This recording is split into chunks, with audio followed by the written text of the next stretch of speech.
Namasté. Je présente François Ledevin. I present myself, François Ledevin. Sorry, I have written in French.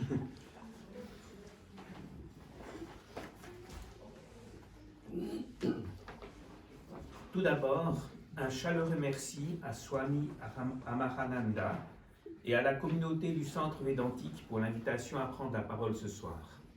Un soir, Swami est venu me trouver pour me demander en tant que chrétien de parler de Jésus devant vous toutes et tous. J'aimerais préciser que ma croyance est un mélange du christianisme protestant de mes origines, d'hindouisme et de bouddhisme. Je suis membre individuel de la plateforme interreligieuse, mais pour l'instant, je ne fais partie d'aucune communauté. Ce que je vais dire n'engage que moi. Dans l'éducation religieuse que j'ai reçue, la religion protestante était présentée comme étant la seule vraie.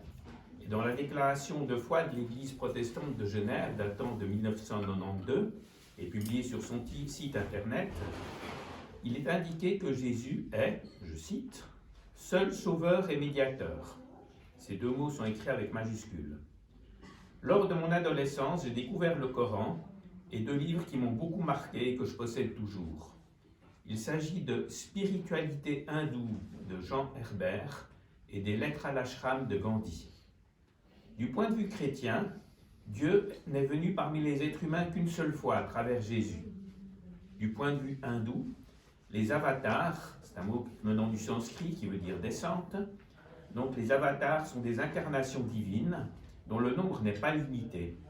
Autrement dit, Jésus, le Bouddha, Mohammed et d'autres peuvent être reconnus comme avatars dans l'hindouisme. Je me suis senti enfin libéré par un des engagements de Gandhi en tête de son livre. Je m'efforcerai de respecter les autres religions autant que la mienne. Il expose dans son livre qu'étant lui-même en recherche et imparfait, sa religion est imparfaite, et donc toutes les religions sont imparfaites, et aucune d'entre elles n'est supérieure ou inférieure à une autre. Que savons-nous de la vie de Jésus? Quelle est la part d'histoire démontrée et la part de légende? Déjà, autour du récit de sa naissance, il y a des divergences. Selon l'évangile de Matthieu, les parents de Jésus ont dû se réfugier en Égypte avec leur enfant pour le sauver du massacre des bébés ordonné par le roi Hérode, et n'ont pu revenir qu'après la mort de ce dernier. Les spécialistes s'accordent pour considérer ces événements comme de la fiction. Par contre, dans l'évangile de Luc, rien de fâcheux ne survient.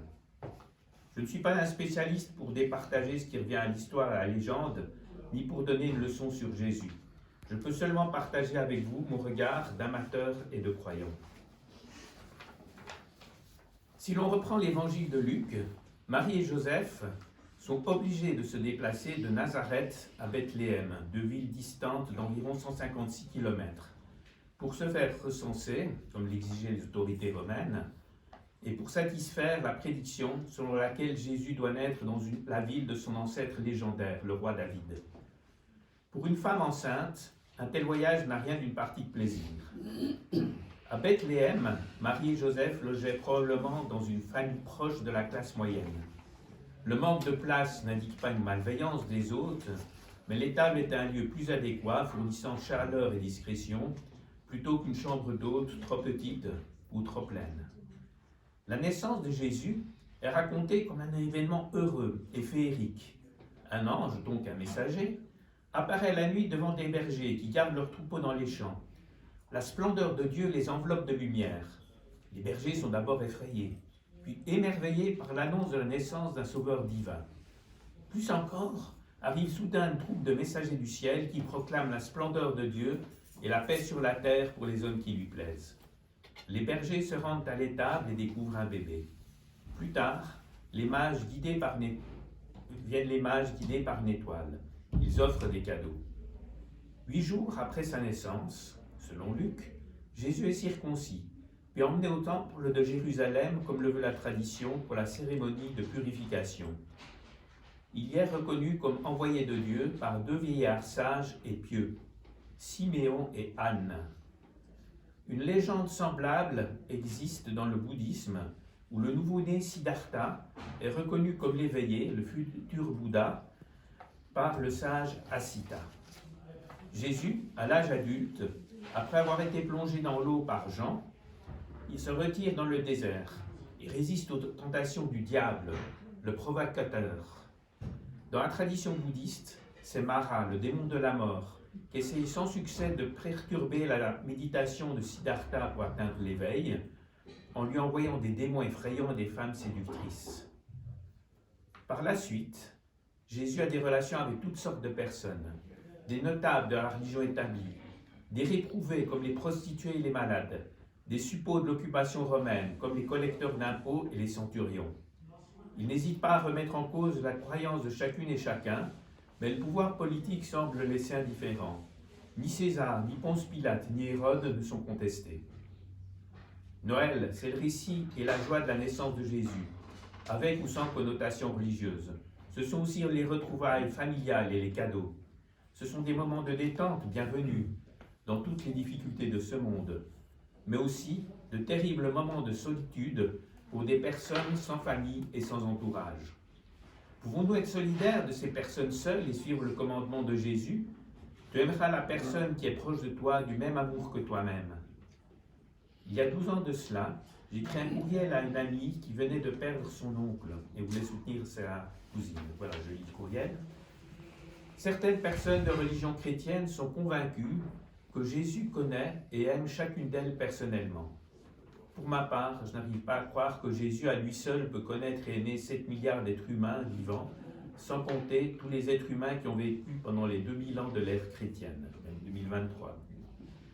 Par contre, je crois fortement que Jésus a rayonné dans son entourage, et que son entourage a rayonné à son tour, dans un entourage plus large dans l'espace et le temps.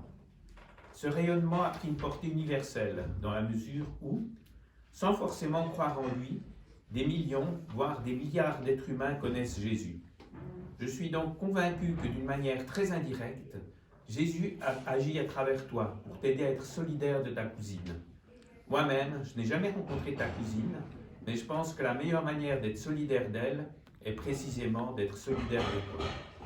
Fin du courriel. Et pour finir, moi, j'ai choisi Jésus et Siddhartha Gautama, plus connu comme le Bouddha historique, en raison de leur personnalité, de leurs actions, de leur rayonnement au sein de l'humanité et de leur existence multiséculaire.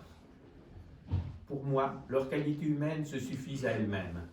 Jésus n'est pas un personnage parfait, mais un frère qui a été en proie aux angoisses, aux colères, aux émotions, et que je crédite volontiers d'amour, de tendresse et de sensibilité. Quand je suis trop tendu, j'essaie de me recentrer en moi-même, de respirer, ainsi que l'a enseigné le Bouddha. Namasté. Merci.